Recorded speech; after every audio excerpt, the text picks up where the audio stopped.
You know, they say the first 6 seconds of your video should be the most interesting to retain your viewers' attention. Okay, alright. Okay. Hit it, motherfucker! Oh! What the fuck? Oh my god, your mom did that? Yeah. That'll teach you not to misbehave. Holy shit. Come on, selector.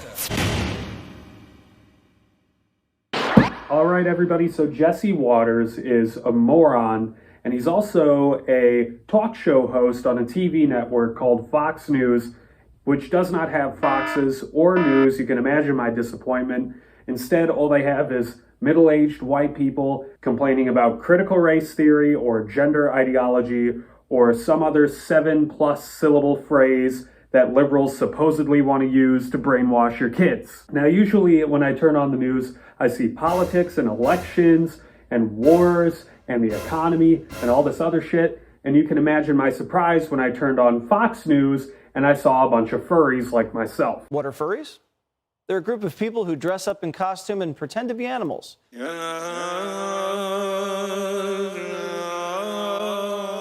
was what Mr. Jesse Waters spoke about on his most recent talk show, the Jesse Waters Primetime Show, named appropriately after himself. Governor Ron DeSantis of the increasingly scary state of Florida passed a law that says that children may not attend events that have live adult performances, whatever that means. Personally, I have no idea how you would go about enforcing this law. When I was a kid, I was allowed into sports bars with my parents, and some of the patrons of those sports bars would put on some very adult performances indeed. In particular, though, this law only seems to affect stuff like drag queen story times and furry conventions right now. Because of course, men in wigs and tights are terrifying, which means that Fox News is probably horrified of like the first 10 presidents of this country. That notwithstanding, Jesse Waters wanted to get to the bottom of this shit. So he interviewed a furry. We now turn it over to a real-life furry, David Kanoska.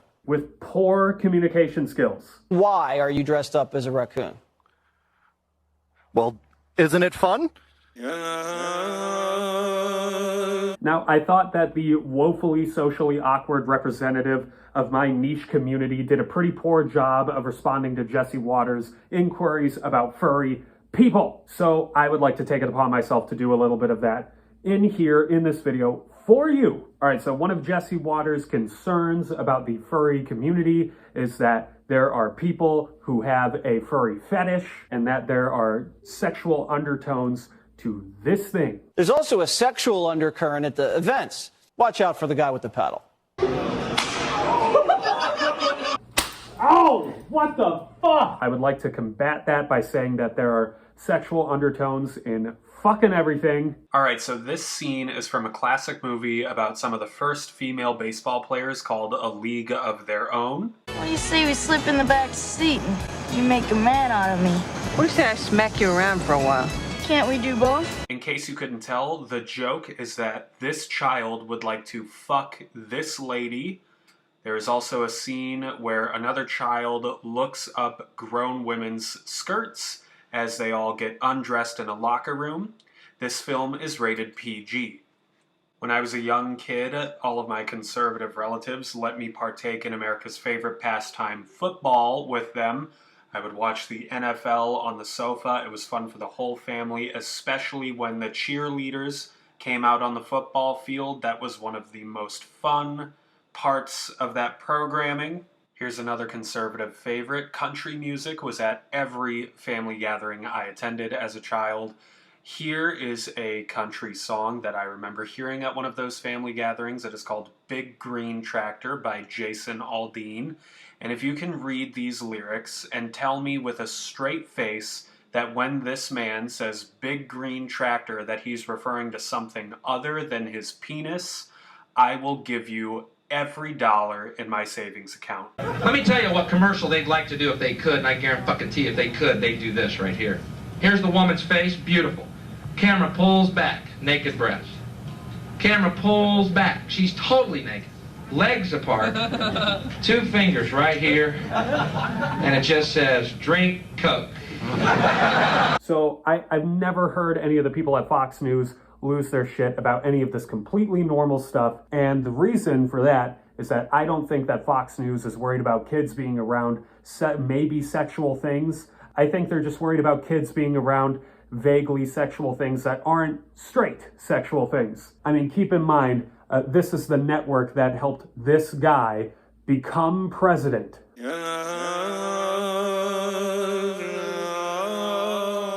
Jesse Waters felt very disturbed by this video of a person getting spanked. I would respond to that video by saying that that video was taken at a bar and not at a furry convention. So to say that this video represents what happens at furry conventions is bullshit. Imagine if I went to a college football game, right? And then I went to the frat house down the street and I saw some dudes partying and some girls partying, and then I saw some boobs out, right? And then imagine if I said, this is disgusting, this is why there should be no college football. Think about who might see this. That would be really fucking stupid. The furries, I know specifically, are great at art and dance and theatrical performance. Well, I mean, you're also great at spankings. Oh, what the fuck? Did you see the video we just played? Oh, what the fuck? What's going on with the spankings? Oh, what the fuck? So why do you want kids around people dressed up as squirrels getting spanked? Why do you want kids to see people dressed as squirrels getting spanked? I love this interview tactic. It's really awesome to make your interviewee seem bad when you ask them a presumptuous question. See, I can also do it, Jesse. Jesse Waters, why do you beat your wife? See, it's not very fair when I do it to you. Here's the thing. The spanking clip was not taken at a furry convention. It was not on any sort of furry hub of social media. It was from somebody's personal TikTok page. Jesse did not see this naturally. He went to somebody's TikTok and specifically looked for the video of them getting spanked with a mallet and then played it on his television network and said, isn't this disgusting? Nobody should ever do this. That's like if I were to go on my computer, on my fucking computer, right? And then I were to Google search shit porn, right? And then I were to play a video of shit porn on my YouTube page and I were to say, isn't this disgusting? We should ban shit porn. Imagine who could see it. The appropriate response to that would have been, maybe you shouldn't have looked for shit porn. And while we're on the topic of presumptuous questions, why on earth does Jesse Waters like shit porn? Now, here's the thing, right? Here's the deal. Here's the deal. I saw a lot of people who said that it's a dumb move to go on Fox News. It's an attention-grabbing move to go on Fox News. I don't think that I'm very dumb, but I do like attention. So here's the thing, right? Nobody at Fox News will ever see this video, but on the off chance that somebody were to, I sure would love to go on the Fox News network. I think I would be a way more entertaining interviewee than David Kamikaze. I'd be ready for all of your tough questions. My only request would be that you do not put the name that shows up on my birth certificate on the television screen. I don't want fucking anybody to have any trace of my legal identity attached to this head. All right, so listen, that's my video today. That's my fucking video, all right?